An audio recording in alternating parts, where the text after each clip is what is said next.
Are we doing intro music, or does one of us just sing? It's playing right now. You're talking over it. We always do this. This is part of our thing. We just talk over the intro. Like, shh. Starting. And we are live. Hello, and welcome to Plaid Magic Season 1, Episode 3. I am a host, Jonathan Fromm, otherwise known as Maraxis Crackers.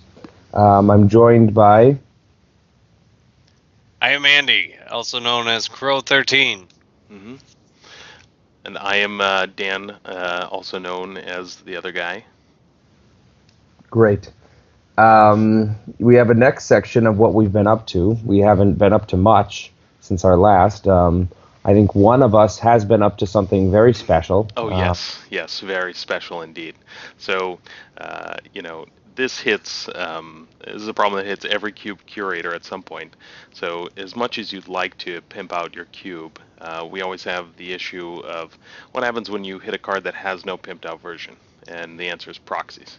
So, I've done a lot of research and spent weeks researching the process, and here we have our first foil proxy. This is an arcane denial. I wish that there was some way to focus this, but it is anyway. There, that's not too bad, right? It's fantastic. It turned out pretty well. It's not the greatest.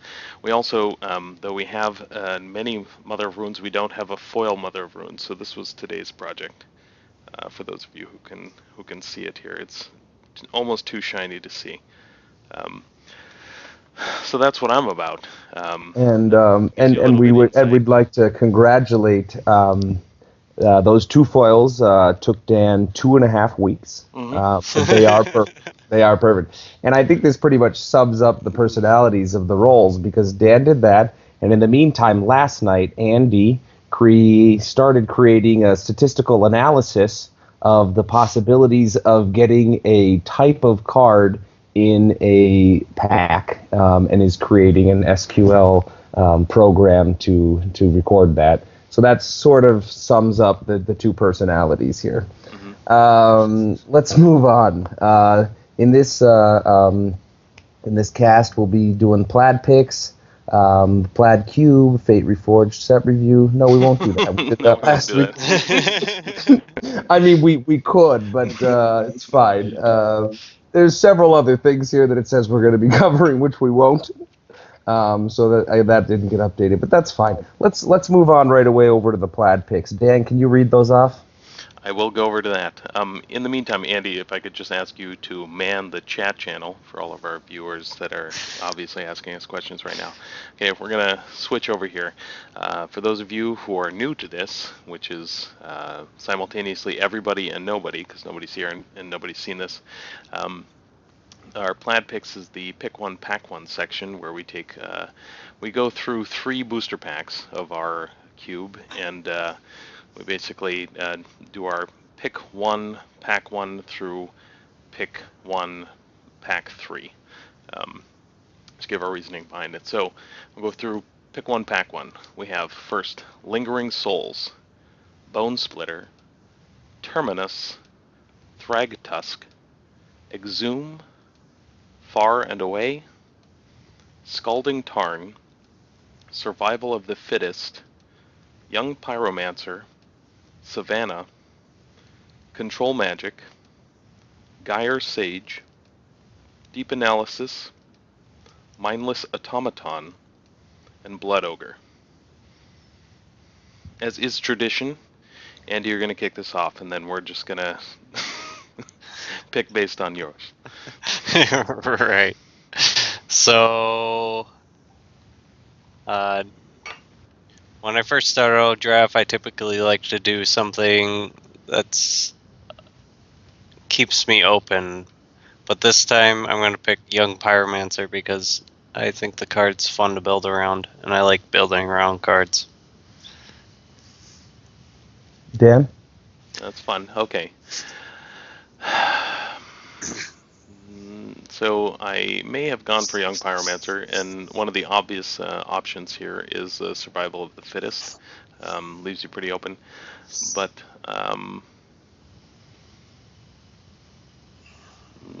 I was thinking about Lingering Souls, but probably.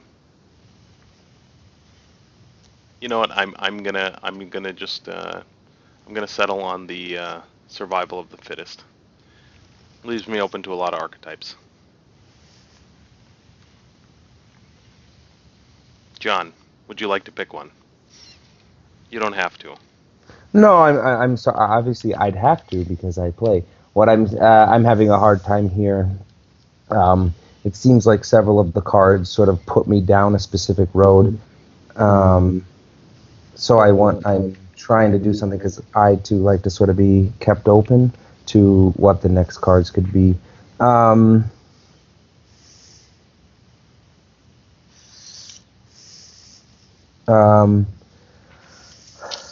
Let me. Yeah, I'd probably go with just survival of the fittest. All right. Okay, so we're gonna move to pick one, pack two. Let's run through the cards here. Brimaz, King of Oreskos. Sacred Foundry. Sakura Tribe Elder. Hellrider. Wonder. Flooded Strand. Simic Initiate. Gore Clan Rampager. Balefire Liege. Wooded Foothills. Dismember. Sen's Tactician. Thrill Kill Assassin. And Scrubland. Alright, so I can go. I will go again, because with the assumption that I picked Young Pyromancer, I'm going to go with Balefire Liege. Works with the Young Pyromancer and can set me down a pretty cool path. I agree there. I mean, your choices are probably between Hellrider and Balefire Liege, so that's a good option. I am going to.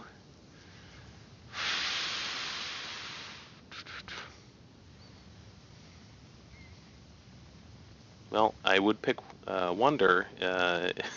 Survival of the Fittest into a Wonder, which is a silly pick, but also I'm not super comfortable with blue-green in our cube, so I'm probably going to grab Sakura Tribe Elder and head down, just keeping my options open.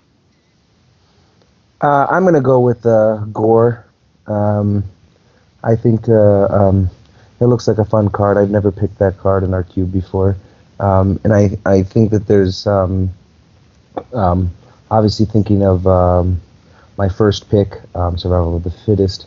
I think that we could start to travel down that road, but still leaving me open enough to move beyond just red green in case there were other cards I picked. Okay. All right, moving on. Let's see here. Next, pick one, pack three.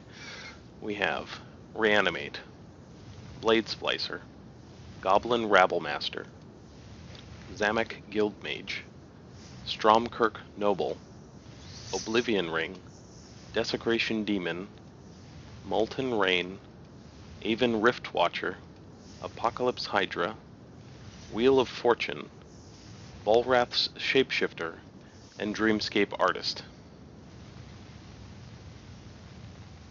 Okay, for this one, I think it's either between Wheel of Fortune for me at this point and Reanimate.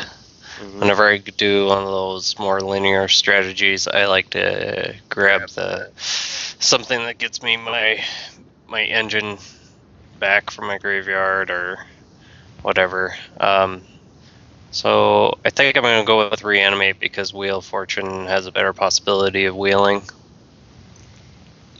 Right.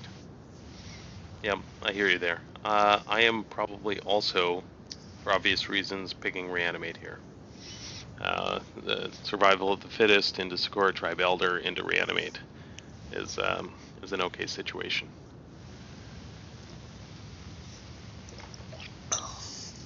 I'm going to go with Stromkirk Noble. I want a 1-drop, and I think it does. It can do some stuff. So that's all I'm going to say there. It certainly does some stuff. So let's, if we want to head into the, I think we're going to the next section, John. Yes, sir. Okay, we're going to go on to the Plaid cube. We wanted to spend some time to look at how it is that we the thought process that went into building our cube, and even not just our cube itself, but the thought process in building cubes and the way that we think about it. If we wanted to start out by doing an overview of the multicolor support hinting.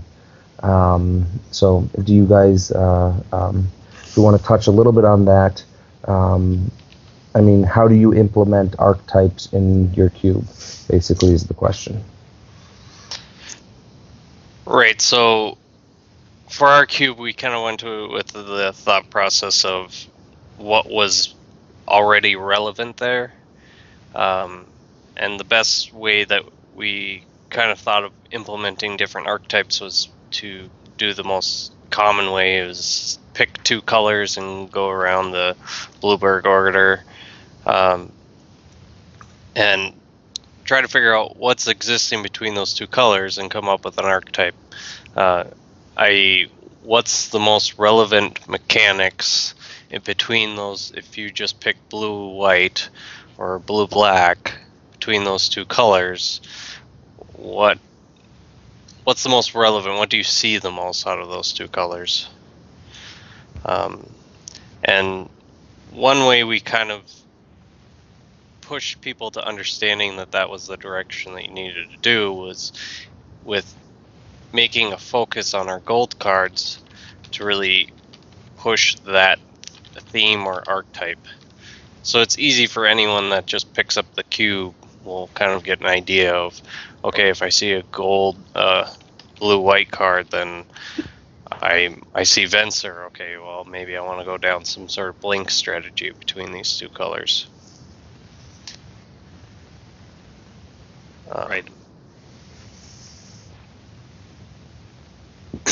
Dan, do you want to touch on that? Yeah, so that was our. I don't know if we began that way, or if it just is something that we sort of evolved into. I definitely was not the first person to pick up on it. That's something Andy came into, but we made a decision early on to keep it to 2 colors on the multicolor cards, and we saw some themes in a couple of the colors forming, and they were acting as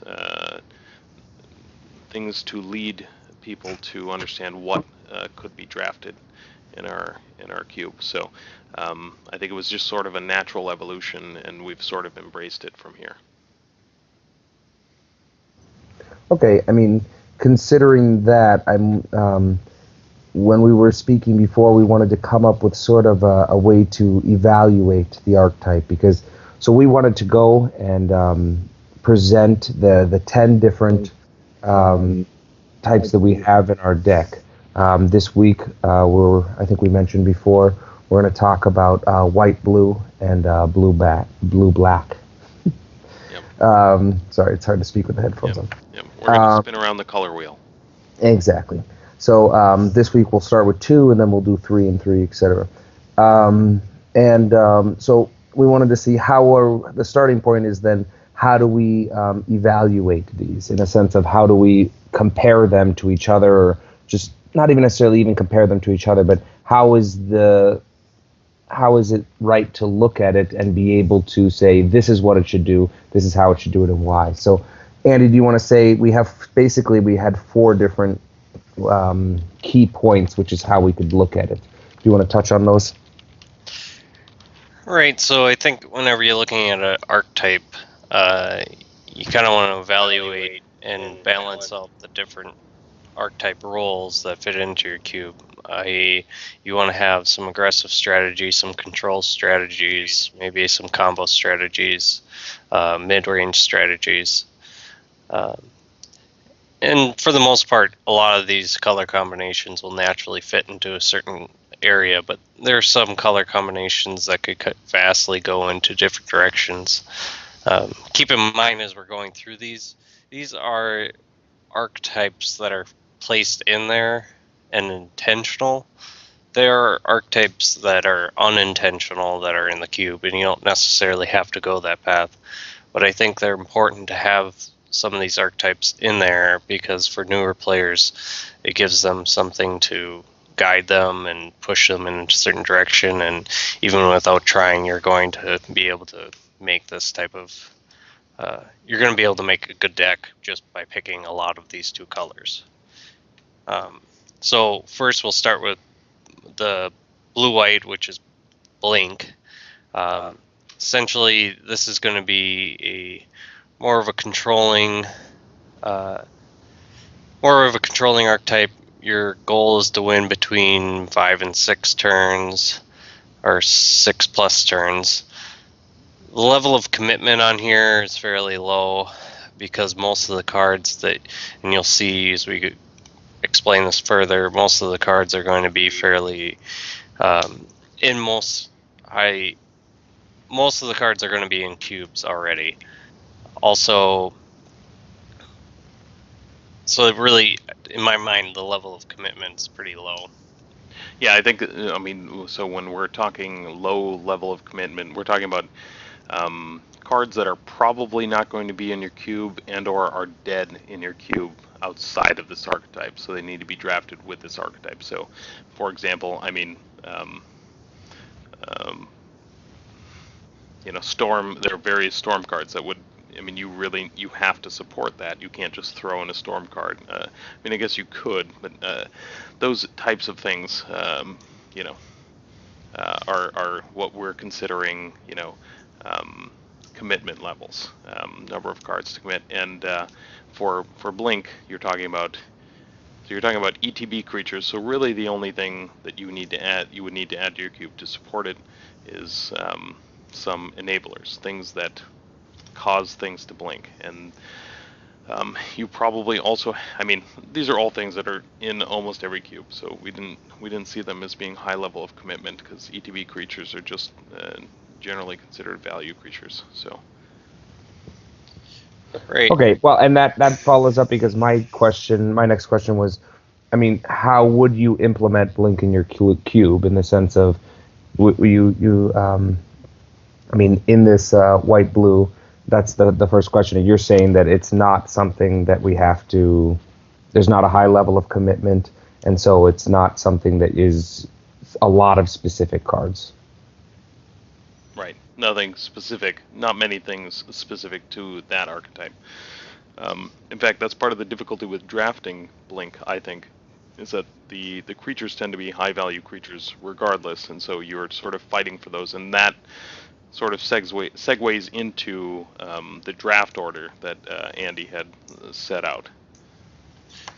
Right, so one way you can kind of evaluate if an archetype is going to fit into your cube is if you have enough support for the higher priority draft picks. Your first priority is going to be ETB targets. These are targets that you can target with your ETB or target with your Blink enablers to gain your effect. Is what the archetype is based around. Second's going to be your Blink enablers. These are the cards that actually will enable your deck to run. And then last is going to be your control cards. These are counter spells, board wipes, removal spells, card draw, things that help you get to the long game where you'll inevitably win. Right, and just to highlight that, obviously, so it sort of seems, for those of us who are more novice at drafting, it seems counterintuitive that I'm targeting the targets first and then the enablers, meaning I'm targeting ETB creatures before I'm targeting things that will blink my stuff, even though that's, ultimately the blink enablers are what I need to function, but the point there being that probably you're going to get those blink enablers back, but not necessarily the targets, because they're high value cards outside of the archetype. Do we want to move on and show some of the examples of the enablers that we have in our cube? Let's do it. Okay. So for blink enablers, John, you can read them off, and I can progress the cards. Parallax Wave, Crystal Shard, Brago, King Eternal, and Venser, the Sojourner. Is there anything you guys want to speak about these? I mean, I think most people know these cards. Yeah, other than, like we said, most of these cards are generally in cubes already. Brago and Crystal Shard are a little bit more questionable, but those were more fun cards, I think, that were easy to fit in. Yeah, and I think most people, we don't have to give a ton of suggestion on blink enablers because they just exist. People know about Resto Angel. People know about Ghostly Flicker. Those are in our cube. What I wanted to give out here was some aspect of diversity on what could be considered a blink enabler. So the Crystal Shard is not something I would have traditionally considered that. Parallax Wave obviously is a blink enabler, but when you provide full support for a blink archetype, it becomes a much more powerful tool when you're bouncing it or you are blinking it as well with events or whatever. Okay. Can we move on now to the targets? We are there. Perfect. Can you read those, Dan? I Sure. mean, I could read a couple of them, but I'm having problems with my context. Sure. All right. I'm trying to Blink read. targets. It's all Yep. We have Mana War. I'm blinking too much. Yep. Nice. Well played, sir. Vendilion Clique. Venser Shaper Savant. This is our second appearance of Venser in non-Planeswalker form here. And Cloud Goat Ranger. Again, sort of a mix, a diversity of targets here. Yeah, again, you see these are going to be most likely in your cubes already. This kind of gives you an idea of what you want to diversify in even your draft picks. You want to have things that can deal with creatures, things that can put threats on the board, and cards that can attack the other player's hand or cause disruption otherwise. Well, and so pulling it all back together, I mean, the question of, how would you implement Blink in your cube? I mean, you'd put the cards there that are sort of almost already there. Is there anything specific that you guys would say is a little bit distinct in our cube and that might not be in another cube already, so would just already be Blink in another cube? Like, was there some specific consideration that you guys made to the Blink type in our cube? Yeah, I think that when it comes to Blink, I think the reason why we really pushed that archetype in our cube, other than the fact that we had a lot of other cards to support it, was that we have this underlying theme of counters matters. And when you deal with counters, typically there are a lot of targets for just resetting your counters on your creatures, whether or not it's a ability like Persist or Undying, and being able to reset those creatures is a big benefit. So it kind of worked with what we were trying to do with our theme in the cube. Right. Also, loyalty counters for Venser. I mean, it wasn't. It was just an easy fit. It wasn't. It wasn't high commitment even for us in a themed Counters Matters cube. Also, keep in mind that in general, in addition to being Counters Matter or as a complement to Counters Matter, we are running a high percentage of creatures versus non-creatures. Something like more than 75% creatures to non-creatures. So that we've got a lot of creatures that are spells on a stick, and those generally tend to be enters the battlefield spell abilities. So Necrotol and those general ETB stuff. So it was a pretty natural fit for us. Okay. All right, great. Can we move on now to the tempo, the blue-black? Andy, do you want to touch on a little bit turns to win, level of commitment? Yeah, so blue-black tempo, this one was a little bit harder, and we're still working on getting it quite right.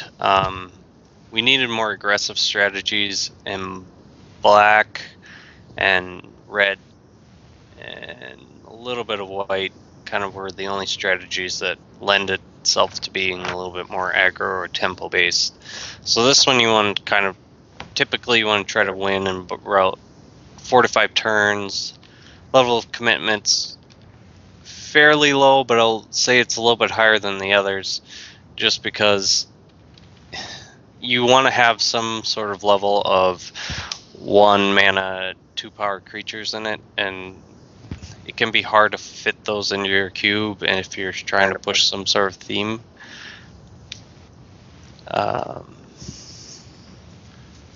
Yeah, it was slightly higher.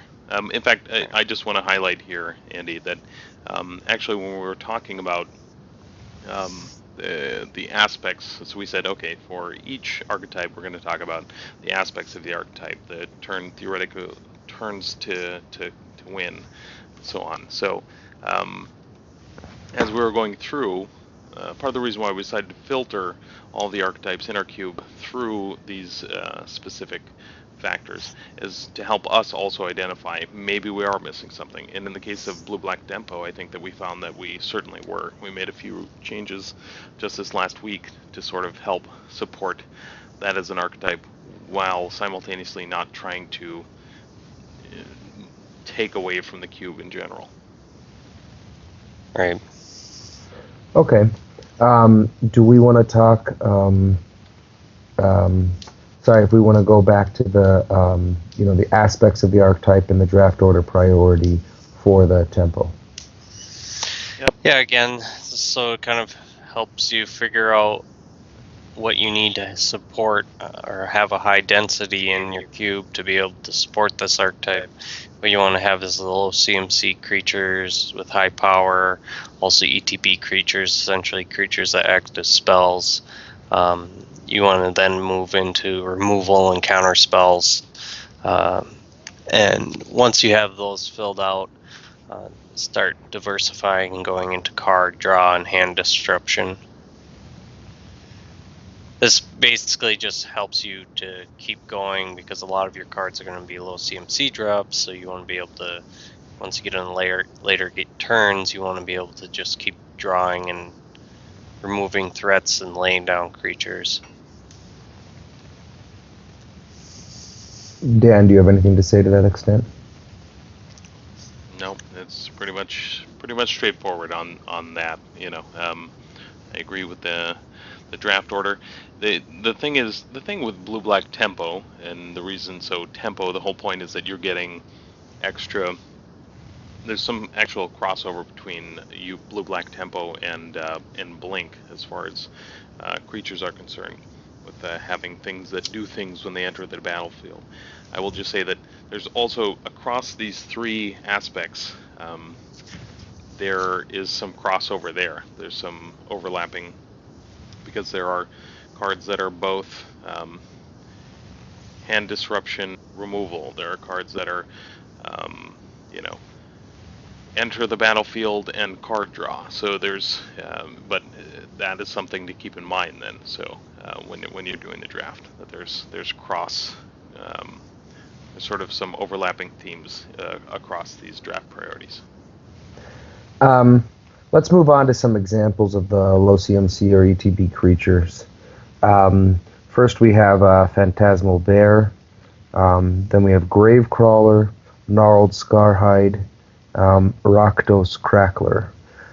Were any of these the ones that you put in recently to help improve tempo? Yeah. Yes.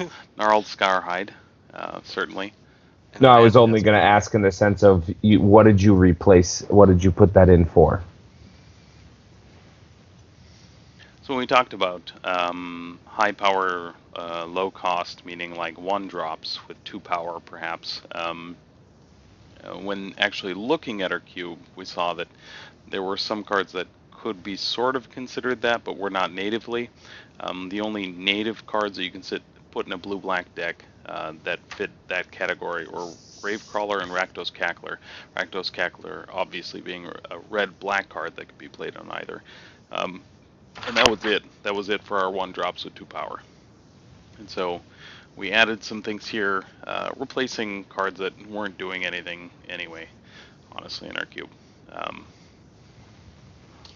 I think it's, yeah, I guess I won't really get into a big discussion on it, but I guess when you're developing a theme for a cube, sometimes it's best to just try to go all in on that theme as far as you can go, and then slowly pull things out as you realize they aren't really acting in the space that you needed them to.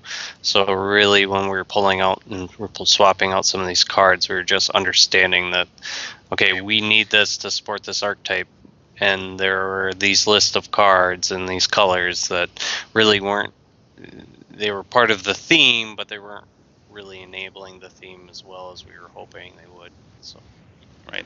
And in fact, my one concern, sorry, John, my one concern with these picks actually, I'm a little bit concerned about Phantasmal Bear. Just because of our play group, I'm concerned that although it adds value to the package, that it's just not going to get drafted because of the downside, that it's too scary for our cube.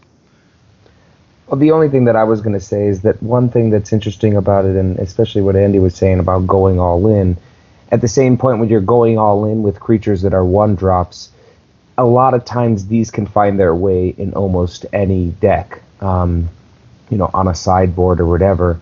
Having a 1-drop with at least some upside, it doesn't have to necessarily go in a tempo, deck. So that's one thing that I find interesting about this. Let's move on to the removal and counter examples. We have Remand, Necrostall, Force Spike, and Dismember. Sorry, guys. Not only can I not see, but I have a hard time reading. So I think that maybe Necrotol has a new official name. Necrostall is very next generation. That's millennial. Well, I think it sounds like a nice drink. Yes. I was gonna say it sounds like an expensive drink. Some sort of body shot. A Necrostall. All right. So. All right, somebody say something. Okay, so yeah, these are just example of control cards that are in every cube, so I don't know that we necessarily have to go into depth on these. It's just more or less that you need to have an understanding of, like Dan was saying, so Necrotol is a creature with an ATB effect that also acts as removal. The other render would also fit in that category. Yeah, the other thing to keep in mind when we're choosing your cards too is that you want to choose cards that are versatile, and so Necrotol is perfectly fine for the Blink deck if you want to start splashing into black, and we kind of fit those themes in all colors, so there are at least one or two targets for any type of archetype, and you can kind of give a different splashy or spice to your deck depending on which color you want to also splash in with your blue-black or your white-blue. Okay, let's move on. I want to move on because you guys keep reiterating my last question, which I was trying to save for the end. So let's go on to the card draw hand disruption examples. Baleful Strix, Liliana of the Veil, Dark Confidant, and Jace Beleren. Right, so Baleful Strix, this is an example of how we're using gold cards to show you what you want to do with those two color combinations. The other cards are simply just variety. I think like Dark Confidant, this is the deck it belongs in because your low CMC creature, your low CMC card count is works perfectly with him. Obviously, the two Planeswalkers are good, so, and they're in most cubes, so. Yeah. I mean, there's at least one Jace in every cube. I think that's just by default. Right, the Baleful Strix being like the premier, just the example of what tempo is. So, 1-drop Flying Death Touch replaces itself. So it's a cantrip. Probably you're trading your 2-drop 1/1 for whatever their scariest creature that's coming at you is going to be. So, or just stopping them from attacking because they don't want to lose it. So that is a fantastic tempo card. Yeah, I agree with Andy. This is the deck for Dark Confidant in our cube. Anyway, there's maybe other decks that Dark Confidant fits in. This is the best deck to have him in here. And Liliana and Jace Beleren are the two sides of card draw and hand destruction. Yeah, and I'd like to reiterate, because we mentioned that before, even when we were talking about multicolor support hinting. I mean, Baleful Strix, it's just such a simple, sweet little card, whether you've been playing Magic for a long time or you just started. You can look at that and see, all right, that card does that, and that's what I should do then. I should do blue-black, I should do tempo. Like it's I love cards like that sort of can really sum it up, and also in a small thing. You don't have to commit a lot to put that card in. So after looking, we just reviewed the white blue and blue black blink and tempo, and we've already alluded this, so this isn't too much of a surprise question. Dan was mentioning it and Andy was mentioning it, but after we're talking about this, we see a lot of overlap. I almost accidentally said blink when I was saying Baleful Strix. So, I mean, was this intentional or coincidence? And I think, again, you've already sort of alluded both. But do you want to touch base a little bit more on that, Dan or Andy? Sure. I mean, but just in the planning of your cube, because I think in the whole idea of making cubes, and even as we were speaking about earlier today, Andy was talking about how, Wizards of the Coast have a plan. And so you start to build a cube, you start to build these things, and things naturally come together, as well as though you have to keep things in mind, because there can be things that are smart to put in. Right, and so I think that in our cube, we built some underlying themes across all, meaning that there's a good amount of support across all colors for certain things. There's some level of support across all colors for all supported archetypes. So there is some card in green that works great in black in tempo. There is some card, in red that works great in blink. So I don't know that it was originally intentional until we sort of highlighted and targeted. I guess that's what cube comes down to. It comes down to sort of finding your rhythm, seeing what works for you, but then sort of diving deeper, saying, is this working or not? If it is, let's go full sail, and if not, let's retire it. But I think it was accidental to some extent at first, but now is fully intentional. That we like to, as you can see, half of the cards in the blue-black tempo section are great cards for a white, black, blue blink deck, and vice versa. Andy, do you want to say anything to that extent? No, other than just, I really do. I think it's a good exercise to, one, like we were alluding to before, to go through your different archetypes that you have in your cube and really list out, kind of categorize what aspects are important and make sure that they all fit. Another point I was also think was a useful tool was to essentially try to figure out how you're going to hint to new players that are joining your cube on what archetypes are available. I think that is one of the biggest reasons why everyone follows the same cube list, is because they don't know how to design a cube well enough that a new player can just pick it up and draft a good deck. I mean, or a perfect example of how it worked in our cube. John, who hadn't played for quite a while, picked up our cube, and I don't know that he necessarily knew exactly what was going to happen in it and where he was, going to end up. I mean, I know for a fact he didn't know all of the aspects of the cube, and the first time he had played it kind of came down to the deck that won the tournament that day, and now I think we've been working together on this cube for a while, and he's got a better understanding of what the different archetypes are. But that's an example. You should think about that when you're designing the cube. Is how are people going to understand what different archetypes are available and what different roads they can go down? Yeah, and I certainly did not.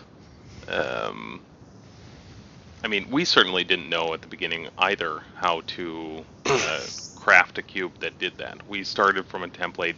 We gutted probably, I don't know, 60% of it off the bat and replaced it with things.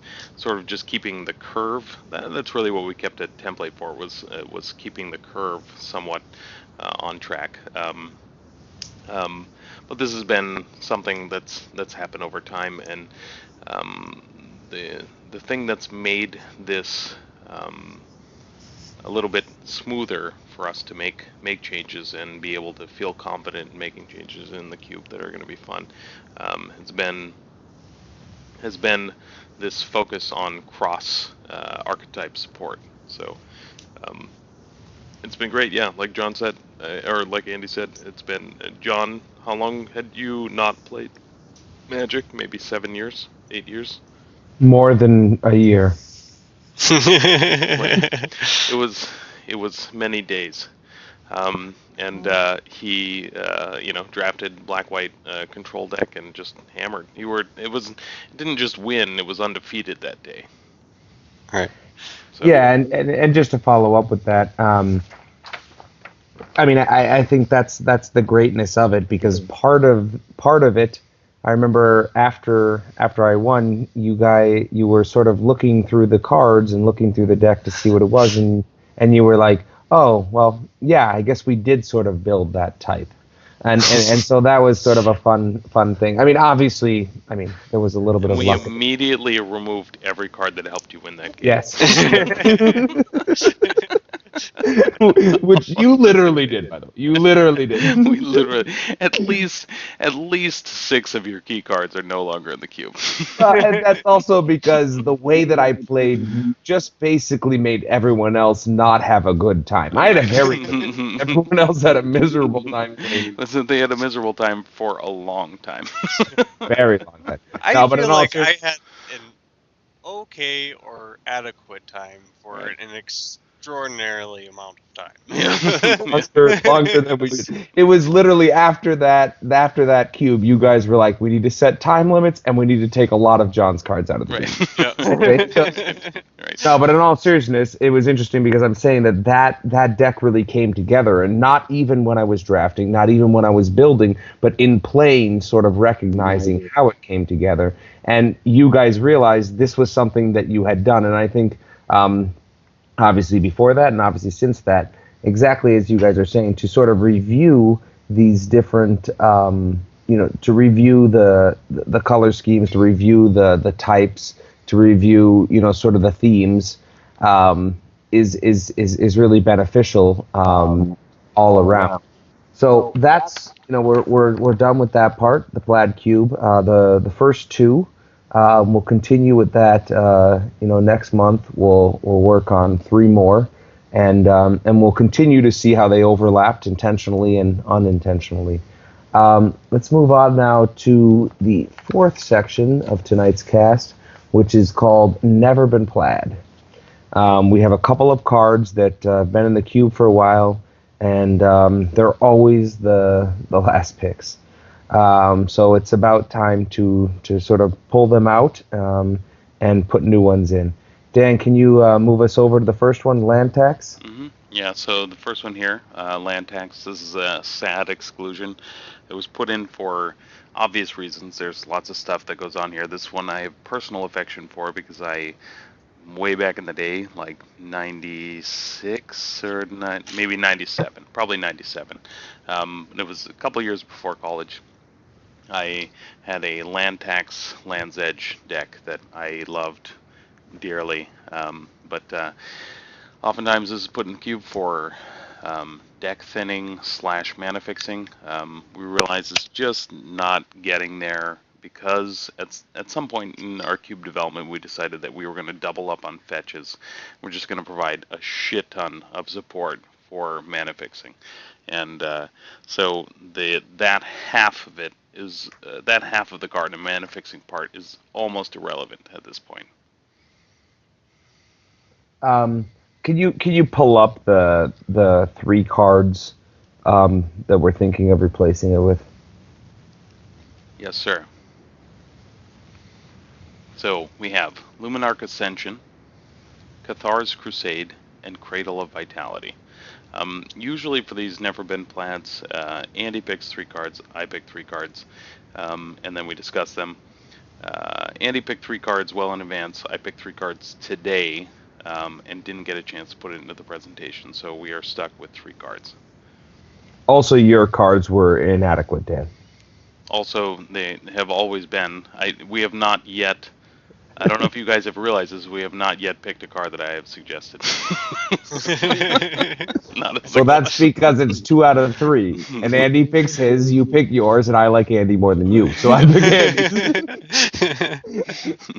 Maybe if there was 7 or 8 people choosing, you could win. There was even one cast where we had. I picked a card that I had chosen. Everybody in the chat, and by everybody I mean 2 people, had also chosen that card. Andy switched his vote to that card, and then after the cube cast, he called me and said, "Listen, no." Mm-hmm.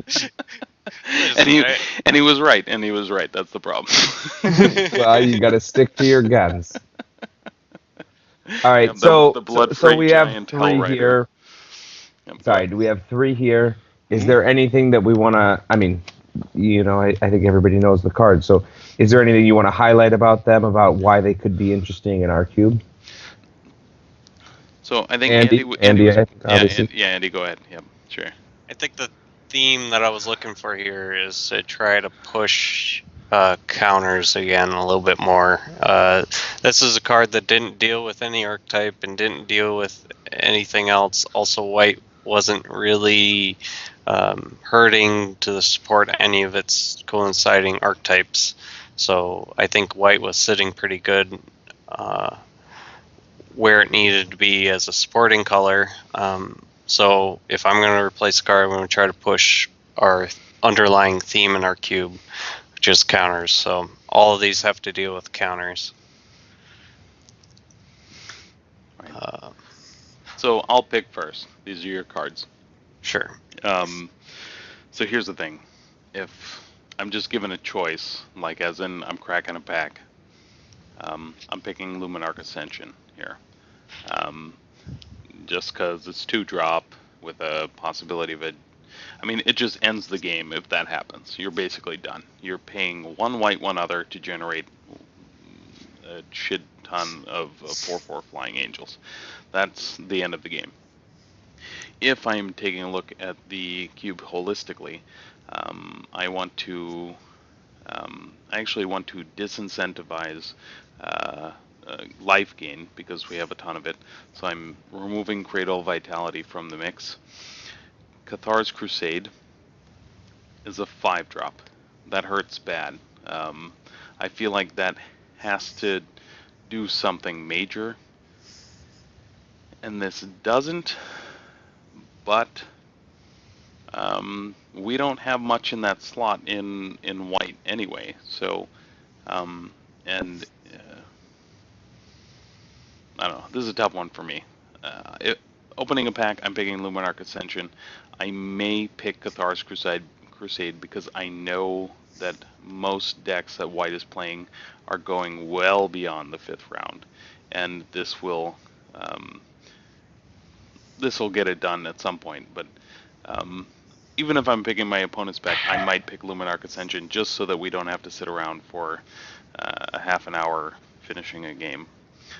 So this is a tough one. This is between Cathar's Crusade for me as maybe the right card for the cube, and Luminarch Ascension being the card that I would pick absolutely every time without exception.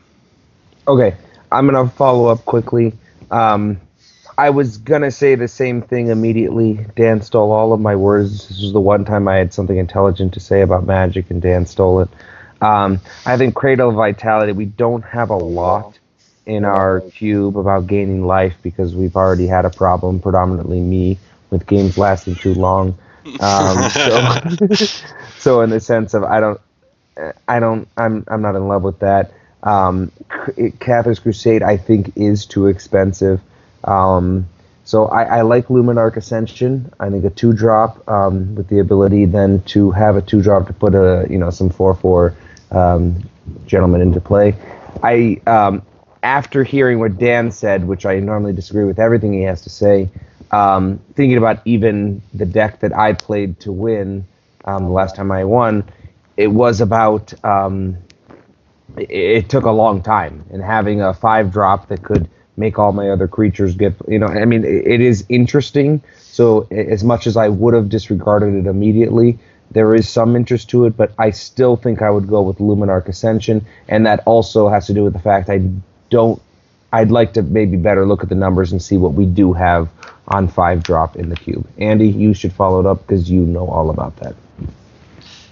Yeah, so I'm guessing that Luminarch Ascension's probably going to get in there. The one thing I will say about Cathar's Crusade is that this is such a... I like cards like this because they never get picked, and you could build an entire deck around this type of strategy and still have a pretty good deck, and then really finish off the game on turn 6. So I'm pretty sure there's an infinite combo with this card. So I like cards like that. Mm-hmm. But Luminarch Ascension fits in most decks. I will try to find a way to get Cathar's Crusade in there at some point, though. Can we pretty much throw out Cradle of Vitality? Say that this time we're replacing land tax with Luminarch Ascension and keeping Cathar's Crusade on our Never Been Plaid replacement list. Yeah. For the purpose of this conversation. Yep. No, but really, I think all three of us are sort of leaning that direction. But I am seeing the interest. I think Dan is too, and you certainly know it for Cathar's Crusade. So we shouldn't rule it out yet. But for now, that's winning this turn. Dan, can we move on to the next one? I guess so. Okay. I know you had more that you wanted to say, but yes. No. That's it. I was gonna say what I was gonna suggest as for mine. I'm just gonna say them, but they're not really relevant, so it's fine. Yeah, let's move on to the next one. Geralf's Mind Crusher. Andy's replacement picks are Djinn of Wishes, Draining Welk, Pearl Lake Ancient. Fun fact, Andy actually had a 4th card in the pick here, but that actually wasn't a replacement for Geralf's Mind Crusher. It was just a way to instigate me to start talking about replacing Control Magic with Sower of Temptation. Well, let's stick on this one for now. I thought you were going to say Andy's 4th pick was just another picture of a sort of spirit-like serpent creature coming out of the air. Was that a requirement for this? So, a common theme in here is that I really wanted more phallic symbols in our... Yeah. Get your dick on. This is the best deck I've ever had. Yeah. Because Girard just looks big, but not a big dick. Yep. So, guys, why was Girard in the cube, Andy? Well, there is a combo in the cube that you can essentially mill your opponent out. But it was not working well enough, and for a high drop, we really need to just finish off the game in blue quicker. It seems like the games just drag on forever in blue archetypes. Did that combo with him ever work? Did anyone ever win with that? I don't think anyone's ever played Mind Crusher. The only reason I bring that up is that I think that's an interesting point to look in your cubes when you're designing them. Is you might have an idea that's awesome, but at a certain point, if it's not working, if it's not happening, maybe it needs to be re-examined. Right, I agree. I think that's a common misconception. Yeah, it's a common issue. Even like when you deal with actual Magic sets, there are Magic sets out there where they said, well, this is the enchantment set, and they realized they didn't actually even have any enough enchantments in the set, and people didn't realize it. Or if you look at, there was Champions of Kamigawa, that was the legendary set, and they didn't have enough legendary creatures in it that people never even realized it. So it's one of those things, if it's not there and it's not working, it's not doing what you want, and people aren't going to do it. So, yep, I agree. All right, so let's talk about these three. Andy, is there anything specific you want to say about them before Dan starts to pick? So other than the phallic symbols, what I was looking for... Which is important. Yep, it's very important. The secondary effect that I was trying to look for was that blue needed a big dumb flyer. So all of these are... I guess... So 3 of them are flyers. 2 real picks are flyers. And also... 2 of them deal with counters. Again, whenever I can, I try to push some sort of counter effect in there. Other than that, these are just try to game finishers. Right. And I can go ahead. No, Dan, go. Dan, why don't you make your pick now? Okay, so I feel like Pearl Lake Ancient I feel like there's so many cards in the history of Magic on 7 mana that can finish the game. And so I also am not a fan of Concept Tucker, so I'm prejudiced here. That's it. That's my only concern with that card. So he is a game finisher, and ultimately, John just dropped his call here. No, I lost my video. I'm still here. Oh, I'm sorry. Let me know when you find it. That's my concern with Pearl Lake Engine. We've talked about it before. I have also considered it. It's sort of a double on Aetherling, but honestly, I'd almost be happier to break the singleton rules and just drop another Aetherling, because I think it does. I guess Aetherling's not flash. It can be countered, so there are different things. The problem is, it's harder. I'm not in love with it. It's 7 is so much mana. Draining Well I actually like a lot. I've been hoping to get it in the cube for a while, but I don't own a foil, so I don't know if we can do that. And then Djinn of Wishes actually was a surprise pick, which I think is actually super cool.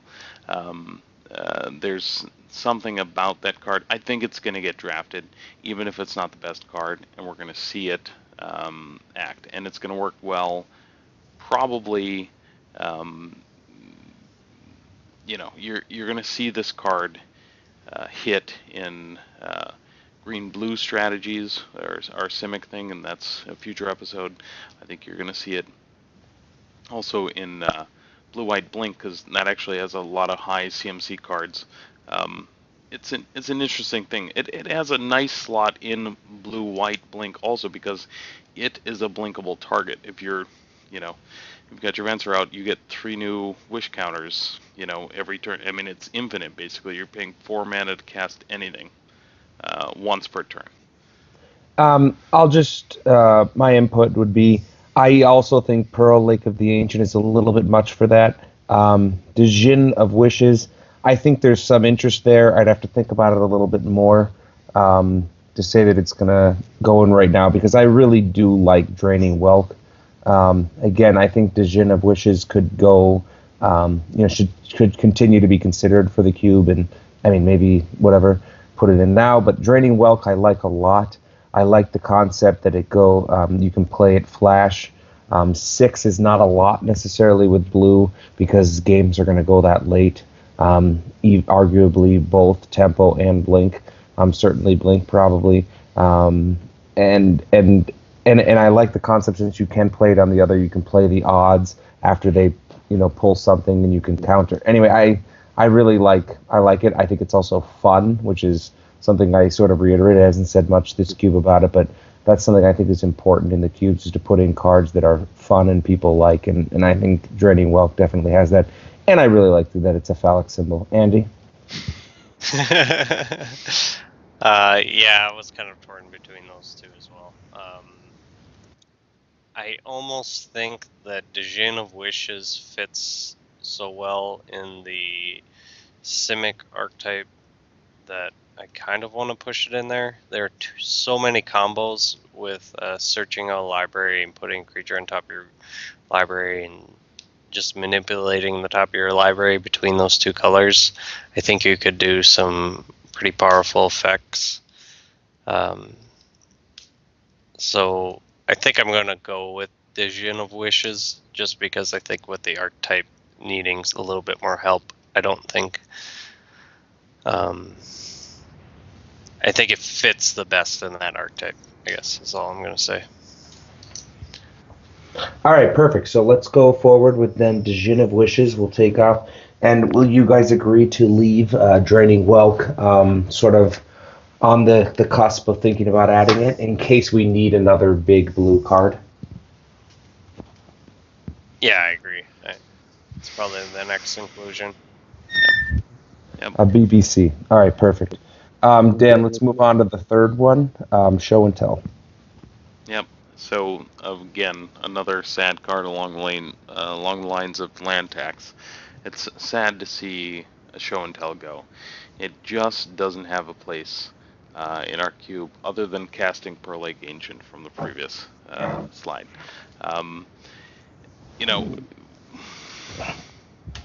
It's sad, but we have this doesn't support any theme or archetype in our cube currently. So this is a weed every time we see it. Every time we've seen it for the last year, we've understood it needs to go, and now's the time. So, Andy, if you want to go over your picks and the reasons behind them. It's one of those cards that I might pick because I recognize it from when I play. Right. Exactly. And that's the only reason it's in the cube is so that I might recognize one of the cards. Yep. No, but sorry, Andy, can you go? Yeah, if I could pronounce some of these. Inexorable Tide. It's better than me. Yep, Into the Royal, and Tezzeret's Gambit. So the theme behind this was, Tide was another card to try to push counters matters. It probably isn't going to fit. Into the Royal was to help out the tempo decks a little bit more, and also it's just a good card. And then Tezzeret's Gambit, again, something to help out the underlying theme in the cube. Again, Show and Tell wasn't working with any specific archetype, so anytime that we take something like that out, I try to push our theme. Right. So, right. These make sense for me. For me, it's between. Again, it sort of sucks because Inexorable Tide is the one directly related to pushing the counters theme, but I don't know. Proliferate itself at that cost, I don't know that it's. I don't know. Maybe in certain archetypes, maybe in a Storm deck, you've got Ral Zarek, something like that. That's a good situation to be in. But it's just the casting cost is too high for me. So Into the Royal, I like it a lot. So it provides tempo, it provides an answer. It is a cantrip if you've got the mana for it in the late game. Tezzeret's Gambit also. So you've got sitting on a 3-drop that grabs you some cards and proliferates. Sort of best of both worlds there. I'm partial to Tezzeret's Gambit here, just because you've got the choice. Anytime I see a Phyrexian mana symbol, it's provocation for the players to make a choice on what has more value. It's got card advantage and something that supports counters matter. Earlier today I was looking at these and I said Into the Royal, definitely. I'm swaying towards Tezzeret's Gambit as a possible 3-drop, 2 cards with a +1/+1 counter addition that can go on. You can add loyalty counters to planeswalkers or whatever. It makes sense to me. I think I'm going Tezzeret's Gambit here. Gosh darn it! I keep having intelligent things to say, and then you take them, Dan. And normally I don't. Funny how that works, huh? Well, I'll go first next time. Oh wait, this is the last one. No, but in all seriousness, Inconvenient. Inexorable Tide, I think I don't know if it really fits for 5-drop.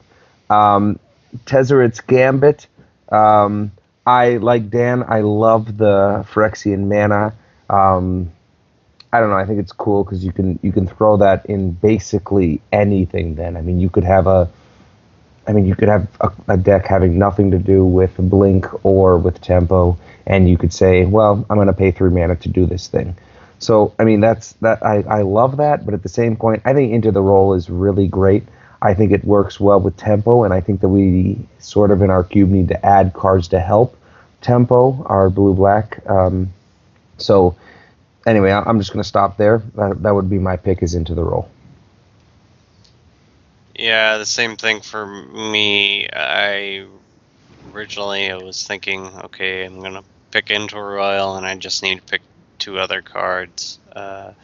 Tide was really in there because I think you could make a pretty busted deck with it, but again, you're working a lot for probably little effect. And so now Tezzeret's Gambit, there's been some discussion that we need more card efficiency and other colors, and I guess that's the reason why I was leaning towards this one, was that it gives every color a card draw effect. Like John was saying, you can put it in any deck and you would have a card draw effect. So I'm leaning more towards Tezzeret's Gambit just because I think it is true we need to try to have some sort of card advantage in some other colors, and it might fill that role on top of also proliferate, and it helps with the theme. Dan, which one did you go with? Did you go with Tezzeret's or Into the Roll? Tezzeret's Gambit. I was Into the Royal all day today until we started this cast, and then I said, all right. No. So let's go with Tezzeret's, also because I just keep saying Into the Roll, even though it's Royal. Yeah. All right, so Tezzeret's. Into the roll. Well, Rick roll. John wants to go back to the previous slide with all the phallic symbols. Yeah. Well, I was very disappointed there were very few phallic symbols in this little thing we did here. It's only one. It's a very well. Tezzeret's just has a picture that makes me feel uncomfortable. All right, let's move on to mailbag. There is nothing here on your slide because we have nothing to share with you. And there are no you involved here. There's somebody watching this cast. Unless are you watching the stream right now? Dan, I don't even know what that means. Okay. John doesn't know. John just thinks he's on a call. There's maybe one person watching this right now. So mailbag it. Andy, do you have something for the mailbag? No, the mailbag is okay. Sorry, I would just like to say that I wish that we had mailbag. The mailbag is a thing that most shows do when they have fans and they have people that like them and people that follow them, and so they write them emails, and then you read that during mailbag. The problem is every week we don't have that, and every month, and I just feel more and more sad. Right. So I think either you or Andy, Dan, you need to start writing fake mail because I'm going to start to cry. Right. And then we Well, can I have some feel like we have enough listeners that we should be able to have a mailbag. I mean, every time I go and visit and view the Plaid Magic stream, there's one more visitor that comes up. Yeah, and so you, one visitor, you must have something you want to say. Okay, now let me bring up what we're interested in you asking questions about. Do you have questions about a card, like a Hallmark card, anything like that? Card interactions, again, uncomfortable. Questions about beer. If you have questions about the finances of beer, I can help you with that. How to resolve an issue with group play. That sounds more like a sexual question. And then the fifth one, how to hide your massive card collection from your spouse. That's specifically Dan's problem. But, if people have other questions or they can touch on these topics, we'd be happy to hear it from you, one user, and probably the 30 to 40,000 people that will watch this on YouTube. They can send those emails to plaidmagic@outlook.com. What happened to... Never mind. All right. We can do mailbag. We can do mailbag@plaidmagic.com. I have not yet set up that configuration. Well, Dan doesn't know much about internets, but he'll try to work on that. Next we'll move over to next up, what to expect. Next show, 319, ? Meaning we don't know that for sure, but probably that's when it will be. Future topics will be, Andy. Well, obviously we're going into the next 3 color pairings, so we'd be going over Rakdos, Red Black, Gagari, not Gagari. Why can't I remember the guild names? Green Red, and then Gruul. Gruul, and then finishing off with finishing off with Green Black. Selesnya. Green White Selesnya. Okay. Yeah. Sure. Okay. Yeah, and we will be doing a Dragons of Tarkir set review post, I guess. I guess it'll be the next broadcast, so it'll be the March broadcast. I think the pre-release starts on March 21st, so sometime in and around there. I have a surprise segment for my co-hosts here. They're not aware of this situation, but I've prepared it. So this, what this is, for those of you who have been to gatherer.wizards.com, where they have their massive card collection, there's a button that's called Random Card. I have not, to date, found a use for that button until today. So today, we're going to select a random card. I'm going to hit the random card button, and then the 3 hosts of this show are going to associate that card with some movie that they've seen. Ready? No. Here we go. Where do I have to be to see what you're doing? I'm just going to tell you what it is. Thank you. Thank you. Dan's going to give us the link. Right. So, one second. I had it all prepared, and then something went wrong on my computer. Excellent. Yep. The card is... John, you're not watching the cast. I still don't know what you mean when you say that. You can Google search this. Okay. So... I'll Google search it. All right. Sakura Tribe Elder. Go to Google, type in... Or go to gatherer.wizards.com and type in SAKUR. You're talking to me like I'm a retarded person. Dad, I'm a knowledgeable young man. John, that type of language is offensive. Okay, so Sakura Tribe Elder. This one's pretty easy for me. So sorry, we're supposed to look at the image and say what movie that reminds us of? Yeah. I mean, let's just do it. Okay. ET phone home. Come on. Yeah, it seems like easy. it seems like a pretty easy pick here.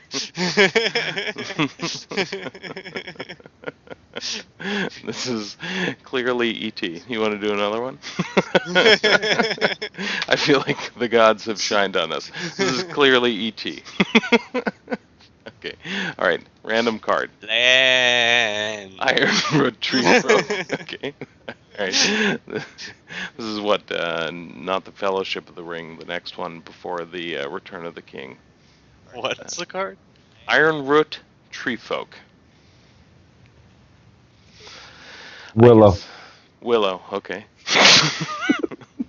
I think you're thinking Never-Ending Story, something like that. I don't know. Wait, Andy, we have a question. If you could please answer that in full. We have a viewer? Yeah. I like how you have put Andy to man the chat. So What's the best way to start a cube? I Yeah. think you start with a template. You watch this cube cast every 4 weeks. Yeah, right. No, I think you start with a template, come up with a design that you want to go with. Obviously, you have a few things to keep in mind. Cost is a big thing. If you want to keep your costs down, the best thing is one, order your sleeves online and get them in bulk. And then two, the other way to keep your costs down is to do some sort of pop art or peasant cube. Lastly, if you have a strong desire to do some sort of theme in your cube, first look up, see if anyone's ever done it, and then, like I said, really try to push that theme in the cube, but start off with a template first. You want to know what your curves are going to be, creature count for colors, and start off with that base. That's going to be your skeleton, and from there, it's not a hard set rule. You don't want to keep those cards in there, but it's really to understand what slots you want to start off with, and as you start playing it, you'll understand what has wiggle room as far as mana curves and whatnot goes. Make sure that you are organized with it. Obviously, tappedout.net is a good place to keep it. Other site, Cube Tutor is a good place to have organize your cube and keep track of things.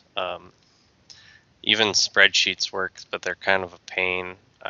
I'm working on trying to create some sort of application to keep track of your cube and organize it and keep track of everything, but it's not going to be out for a long time. And don't be afraid to try things. I think people are too afraid to really go off the beaten path and go with some sort of new theme or archetype and push it. Yeah. And look at magic sets too. They give... I know, like, if you listen to some of WotC's Drive to Works, the cube, like, skeleton... Morrow? Yeah, Morrow. Drive to Work. Like, his design skeleton's a good one to go through. Actually, Rarity is a good cast to listen to. And then kind of listening to some of his other random ones. A lot of what I've kind of learned when it comes to cube is really just understanding what Wizards does to develop different sets. To me, I think if people just had a better understanding of what goes into a set and what should be there to kind of guide, what tools are there to kind of guide people into drafting, and what all goes in the thought process of including a card into a set, I think the cubes would be more interactive and more fun and wouldn't get more stagnant. I don't know if that answers your question, but... Yeah, and from a technical standpoint, actually, so we keep our primary cube statistics, everything is on Cube Tutor. That is a fantastic website for understanding your cube, the curve, your mana ratios, everything. It's super customized. They're going to be coming out with a premium edition soon that has even more information that you can dig into in your cube. So that's where we maintain our cube. we actually draft our cube online at tappedout.net. So we copy our cube list to tappedout.net, and we do online drafts a couple days prior to the actual cube rounds, and then we are able to pull all the cards out before that. So there's a lot of aspects to starting a cube. You need people, obviously, but for sure there's some sort of template that you should be going off of. I would suggest, depending on what you're looking at, look at Cube Tutor, look at the popular cubes. The Magic Box is a great cube to start off if you're looking for a powered cube. Maybe you're doing proxies then, but there are a lot of thematic cubes, and you can do searches on Cube Tutor for cubes that contain specific cards if you're looking for a certain type of cube, and you want to play a cube that has humility in it. You're going to find out some examples of that. So. Okay, guys, I think we should start to wrap it up. Next up for the future, we have somebody that can talk a little bit more about the finance of Magic, buying and selling cards, archetype theory, tournament results, deck lists, etc. I think we should wrap it up with our tags and the outro music, which I won't be able to hear. Yep. It's just going to be the intro music again. I don't have outro music. I don't have credits either, but I will. Can you just play it? Can you play it backwards? No. Okay. All right. So, good night, everybody. By everybody, what do we got? Two people. I think there's 2 people here.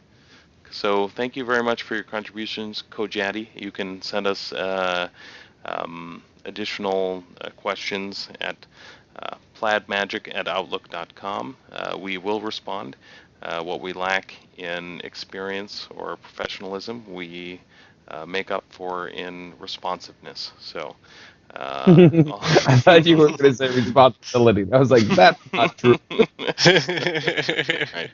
Good night, all. And if you have any other questions, please send us emails there. I will post our mailbag address, and